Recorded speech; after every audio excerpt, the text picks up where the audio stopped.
think okay. Good afternoon. My name is Sean Filer, and it's a great moment for the pro-life movement. As you all know, we're 5 weeks in, and we have a president who is keeping his promises, right? He's delivering on the pro-life agenda. We have Gorsuch, obviously, but we have Price at HHS. We've got Mexico City policy, not just renewed, but expanded, right? And we have the messaging as well, not just the policy. We had Vice President Mike Pence at the pro-life march at the end of January for a historic address. And so the question is, how did this happen? I think many of us in the pro-life movement are wondering how in the world this happened. Just a year ago, on the eve of the pro-life march, the House of Representatives could not pass the 20-week ban. Right? We couldn't bring it up for a vote, even though that's supported by 65% of the American electorate. So what happened? How did we go from where we were a year ago to where we are today, where we're actually delivering on the pro-life agenda? And it's a really amazing story because it's being driven by a gentleman, President Trump, who spent his life in New York City. And I live in New York City. I don't know if any of you know much about New York City, but New York City has 36% of all viable pregnancies in New York City at last count were terminated in abortion. In Manhattan, it's 39%. In total, that's 1.4 million children that have been aborted just this century alone. And in that city, President Trump, while he was there as a private citizen, was not involved in the pro-life movement. So how does this happen? How does that gentleman become president and all of a sudden drive the pro-life movement in a way that he has, lead the pro-life movement in a way he has? And there's basically, I think, two possible explanations for this. One, personal conversion. Two, politics. Now, the first, I believe is true, I sincerely hope is true, but I can't prove it to you. The second, I know is true, and I can prove it to you. So let's talk about what President Trump has put an end to. He's put an end to the failed Republican strategy of personally confessing our adherence to the pro-life cause and then equivocating when it came time to vote, to put it into action. Because we were afraid of the media. We were afraid of the media's narrative on abortion. But President Trump is not afraid. He's not afraid of the media. There we go. He's not afraid of the media's narrative on abortion. And he understood that if he could communicate directly to the American people, he could make the life issue not just a moral obligation, but a politically winning strategy. He also understood that his personal life, he's no Boy Scout, right, gave him the freedom to explain to the American people that abortion is the taking of a human life without adopting a moralizing tone and without suggesting any judgment. And that's a real breakthrough, and it's been an enormous breakthrough for the movement. So on the biggest stage imaginable, last October out in Las Vegas, the third presidential debate, now President Trump, then candidate Trump, nailed the Democratic Party's position on the life issue.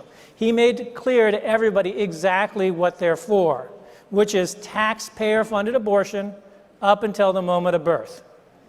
And President Trump is smart enough to know, now having made the case, having taken on the mantle of the pro-life leader in America, America's pro-life leader, that if he doesn't deliver on the pro-life agenda, his political coalition falls apart. He simply doesn't have a broad enough range of social issues to fall back on. He's got the life issue. So as a result, from my perspective, the pro-life cause is no longer just at the heart of the Republican Party morally. The pro-life cause is at the heart of the Republican Party politically. And in large part, would that they could change, as they should, we have to credit the Democrats and the Democratic Party in some way for this political opportunity. So, against all logic, they have dug themselves into an absolutely indefensible position, even over the last 4 years. So in 2012, they changed the Democratic platform to take out the word rare from Bill Clinton's famous phrasing on the issue of legal, safe, and rare. Now that's just crazy. That's crazy morally, but that's crazy politically. And then last year, to watch Secretary Clinton force an extraction of Senator Kane's promise to support taxpayer funding for abortion and kind of remove the last little fig leaf this guy had as a pro-life Democrat. It was embarrassing. It was incredibly awkward. And it suggests to me that, I don't know, I guess you got to do something to get the Margaret Sanger Award, right? So Hillary Clinton absolutely deserved that. But the bigger point is that the pro-life cause, the pro-life agenda is no longer just the right thing to do morally, it's the right thing to do politically, and that's why President Trump's going to continue to deliver. He's going to defund Planned Parenthood, America's largest abortion provider, which at last count performed 324,000 abortions in the last year where they reported data. And he's going to give us another pro-life justice if the opportunity presents itself. And we pro-lifers, even those who doubted Trump, I think at this point, we really need to help maintain the momentum. We need to help maintain the political momentum in the pro-life movement. And so long as the president doesn't waver, we absolutely must not waver. And we must insist that Senator McConnell hold hearings on the 20-week bill that's going to pass through the House, and we can't let the Democrats frame this debate. We have to frame the debate on our terms, and that's the 20-week ban, which we know that they're going to try to oppose. We also need to recognize that politics is the beginning of the change. There's a long road ahead for the movement. We have to translate political reality into cultural reality, into action, into new pro-life infrastructure, and that will support the culture of life. And I think if we do our job, if President Trump does his job, we'll eventually put this very ugly chapter, this ugly scar in the American experiment behind us. So with that, I want to open it up to our panel. We have a very esteemed panel here, Philum, Ann, and Claire, and Marcy. Philum and Ann are journalists. Philum began his career as a journalist covering the Troubles in Northern Ireland. He served as a correspondent for the Financial Times in Eastern Europe, covered Romania, Bulgaria for The Economist. He also covered Ireland for the Sunday Times and has worked as a journalist filmmaker throughout the emerging world. In short, he's almost as qualified as his wife, Anne, who's also a journalist and a documentary filmmaker. She's made documentaries for the BBC, CBC, Canada, and the RTE in Ireland, and she has written for the Irish Times and the UK Sunday Times. And Marcy Little is creative director and the first employee of Save the Storks, creative director for an organization that helps pregnancy centers go to scale, makes them mobile, changes their marketing, and she has overseen really an incredibly innovative campaign that we're going to go into in some detail. But let me start with Philum and Gosnell. So why Gosnell? Why that story? So Philum and Ann have written and produced the definitive book on Gosnell, which, Ann, if you will hold up there, and movie. But why this topic? Why Gosnell? Because we're journalists, actually, and it's a wonderful story. And I stumbled across the story by accident. I was in Pennsylvania promoting a documentary called Frack Nation, which some people may have heard of here. Yes, thank you. And I had a couple of days off, and as a journalist, when journalists get a couple of days off, they don't go to museums. They look at newspapers and see what interesting court cases are on in the locality. And I saw this one about this guy called Gosnell, and I went down and I walked in and I saw the picture of baby boy A, which was up on a big screen like that, and the testimony of the witness, and it was the most shocking picture I'd ever seen in my 25 years as a journalist. It was the most shocking testimony I'd ever heard. But even more shocking was behind me was the empty press seats. No journalists there. And I came home and I said to Anne, this is the story we're going to do. And she said, no, we're not. And I said, that's fine. I did the sneaky thing then of ordering the transcripts and presented them to Anne. And once she read them for a few days, and in a few days she said, this is the story we have to do. It's a truth that nobody knows. Yeah. I think you said we have to change it culturally. And I think, you have to make abortion unfashionable. People don't realize what abortion is. I didn't realize what abortion was. I wanted to do this as a news story, as a wonderful crime story. I didn't want to do it as a pro-life story. I wasn't a pro-life activist. I was a journalist. But boy, when you get in, we described ourselves as neutral on abortion. And when you get in and you see what abortion is, anybody who calls himself neutral on abortion is pro-abortion. And I didn't realize that. But it's true, and we have to make people realize what they are pro. because they don't know. They think they're pro-choice. They think they're pro-cells being removed. And we say Planned Parenthood are geniuses. Don't underestimate them.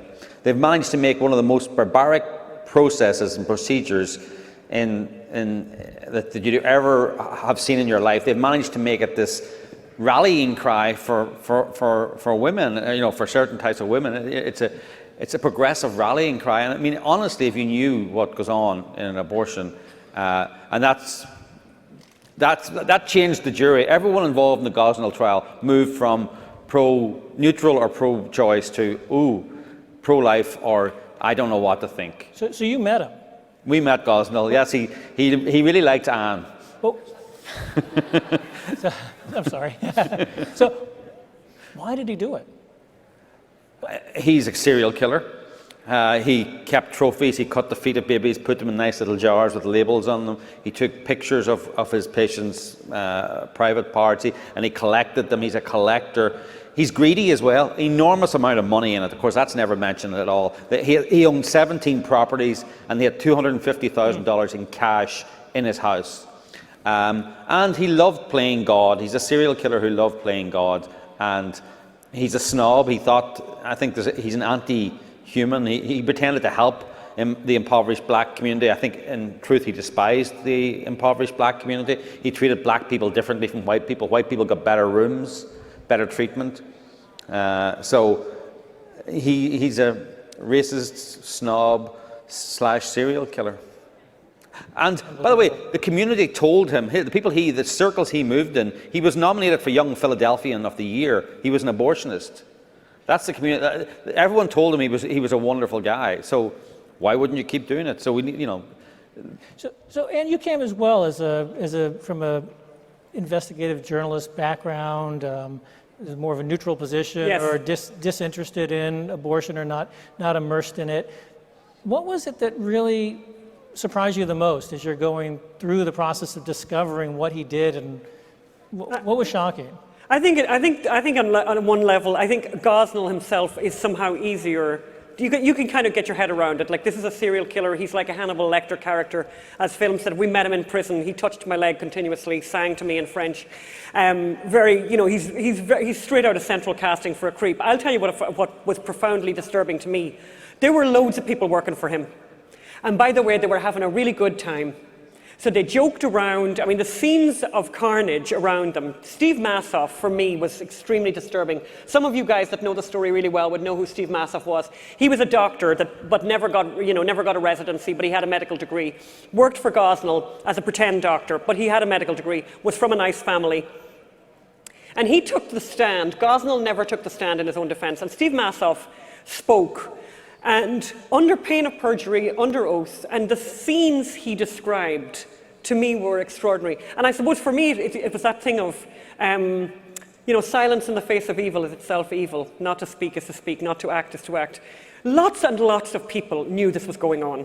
So women were turning up in hospitals in Philadelphia, with literally pieces of babies hanging out of them.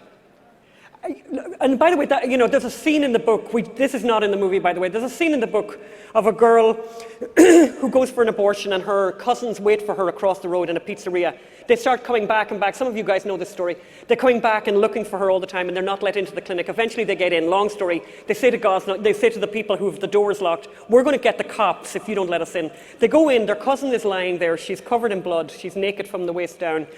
And Gosnell says, yeah, we've had a bit of a problem this evening, you probably need to take her to the hospital, but he hasn't organised an ambulance. They start to stumble this woman out of the building, this young woman, and then Gosnell comes with a container and says, well, you better bring this to show the hospital the bits that I got. Oh my goodness. And so the hospital received that container. Here's what I find really disturbing, and I find this super disturbing.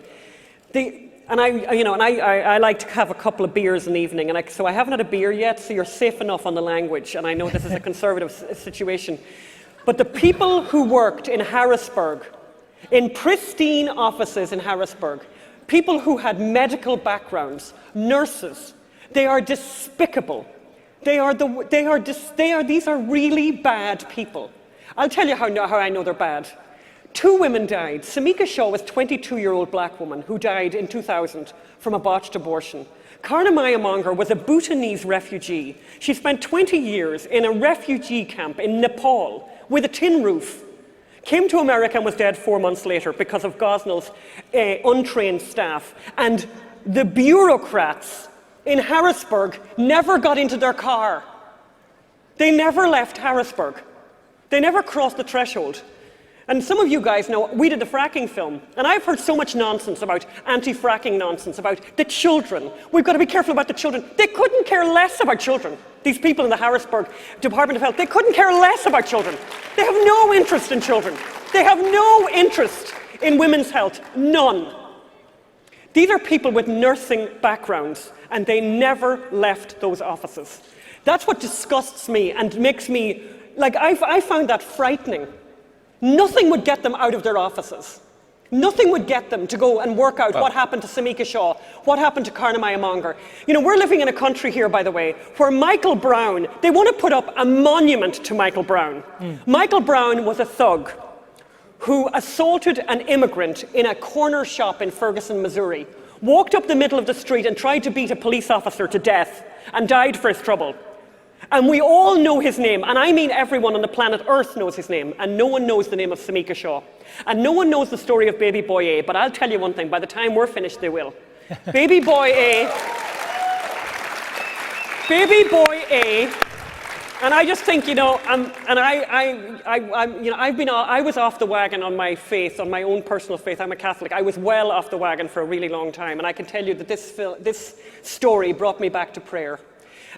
Because things happened that So Baby Boy A shares a birthday with my own father, the 12th of July, and he was born on the 12th of July, 2008. And he was the baby that was joked about. This baby's so big, he could walk me to the bus stop. And he was thrown into a Tupperware container, and he curled himself up. And Karima Cross, on the stand, was asked by the prosecutor, could you stand up? Can you show the jury what the baby did? And she curled herself. This is what the jury had to go through. You'd think the jury weren't changed by that? The jury all were changed by that. And she curled herself up because he curled himself up to try and protect himself. And then Gosnell killed him 20 minutes later. But here's what that child did. And Phelan makes a really good point about this.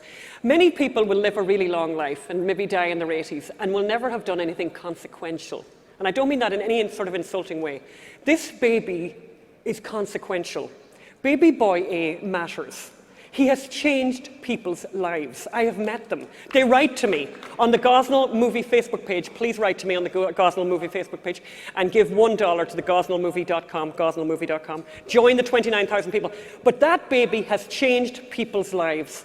2 people took a picture of him, Adrian Moten and Karima Cross, and that nailed Gosnell. So let me bring in Marcy here. So we have now 2 journalists that have written now the definitive history on Gosnell, made a movie, made the journey, you've seen the reality. What's wrong with the messaging in the pro-life movement? Why didn't we convince them before they stumbled across this courtroom that was empty in Philadelphia? What as a movement are we not doing from a messaging perspective? I think for too long we have not challenged the assumption that abortion is good for women and that abortion is good health care for women, and we've allowed that narrative to win the day. And we don't hear these stories of women whose lives are being destroyed, who are losing their lives in the abortion clinics, and nobody talks about that. Nobody talks about the consequences for women. NARAL, Pro-Choice of America, founded their organization on lies, and they got Planned Parenthood into the abortion industry. All of the numbers that they made up in the early days that they used were made up. Bernard Nathanson has told us this. The guy who did it has told us this. In his writings afterwards. Yes. And nobody listens to him because they decided very early on that this could not remain a moral issue. It needed to be a medical issue. It has to be a decision between a woman and her doctor, and it has to be a personal choice. Yeah. But the travesty here is women don't talk to their doctors about the abortion procedure. They don't talk to any doctors about the abortion procedure. They talk to the receptionists at Planned Parenthood and abortion clinics who have abortion quotas, we know this, that they have to meet.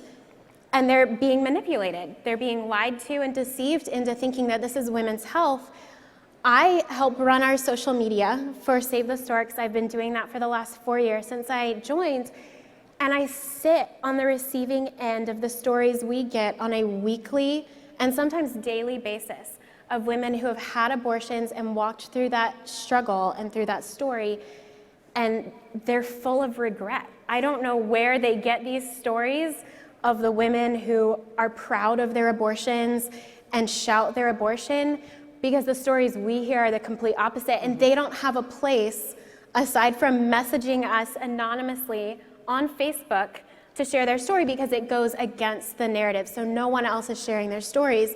But the common question that they all ask is, where were you? So what are you doing differently? What is Save the Storks? So this is the problem. This is what do you, from a messaging perspective, do differently? We tell their stories, and we go right where they are. So we have mobile medical units. You've got to get back to our bus in the exhibit hall. We have a bus in there, and we offer them free resources right outside the door of an abortion clinic.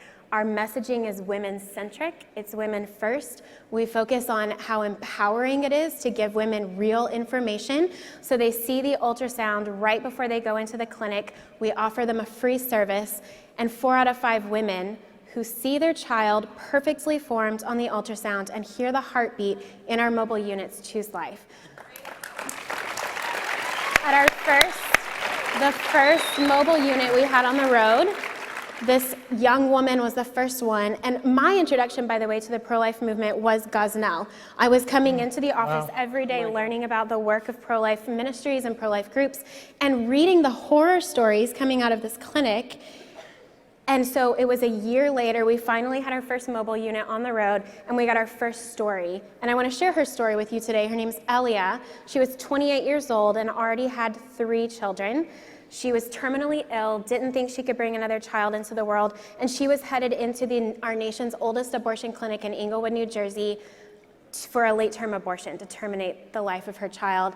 And so she notices as she's approaching the clinic this bright-colored blue van that says something about hope is all she remembers. And she was invited in for the ultrasound, and that pregnancy center in her own community was connected to her, gave her the resources she needed that actually empowered her. They didn't withhold information, they gave her the ultrasound. She saw the perfectly formed image of her child and chose life for that child. And she can't project what that child's future will be. She doesn't know what her own future will be, but she was so impacted by that. And she was the first of 394 women on that mobile unit in 1 year to choose life. So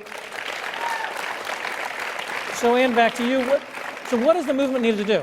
What does the pro-life movement need to do? What are we? Well, I think you asked a very interesting question there. Like, I mean, I'm a huge consumer of television. I watch all the bad television, everything. I'm into everything. I read an awful lot of magazines.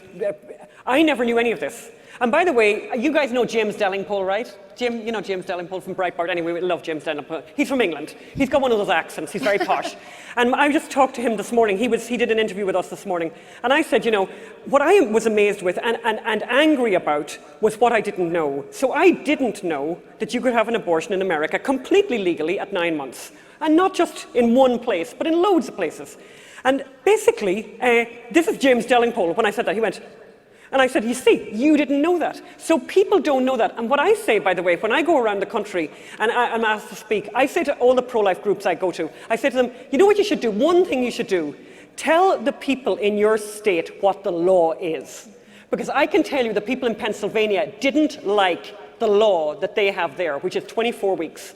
People in New Mexico need to know that it's 9 months. They need to be told that. There should be huge posters up just saying, did you know you can have an abortion here at 9 months? And I can tell you, people don't like it. The jury didn't like it in the Gosnell case. So I would say one of the things that I think is missing is, how did I not know any of this? And I suppose one thing, and I think you read this in the book probably, Sean, but one of the things I have to be completely honest with you, I didn't trust pro-lifers, I'm sorry. And I always thought that the pictures were photoshopped. Well, I've seen the photographs that came out of the 47 bodies that were presented by the ME, and those were obviously evidence in a trial, so they were unimpeachable. And I know now what life looks like and how perfect those children are. There's one, you know, they have expression. They don't only have perfect fingers and toes, they have expression. One of the children has his finger up, like an admonition. It's extraordinary. So I think where I would say you're failing is tell people the law. I've had stand-up rows with people in Pennsylvania, pro-choice people, who said, you're wrong. You can't have an abortion here at 6 months. And I'm going, I mean, I don't know what I'm meant to do. Do I walk around with a statute? But people need to walk around with a statute. So we're out of time. The movie and the book is out, and the book is out, gosnellbook.com. We're signing tomorrow at midday. The movie is going to come out in the fall. Go to gosnellmovie.com. We have 29,000 donors. We should have 500,000. And Marcy, you have your mobile unit in the lobby. We have a mobile unit. Come by. We're funded entirely by $30 a month donors for the most part. Right. We need your time, talents, and resources if we're going to continue to keep the momentum that's going in the pro-life movement. So come talk to us. I'll show you Elia's picture when you're. And it's Save the Storks. Save the Storks. SaveTheStorks.com. Thank you very much. Thank you very much. Thank you.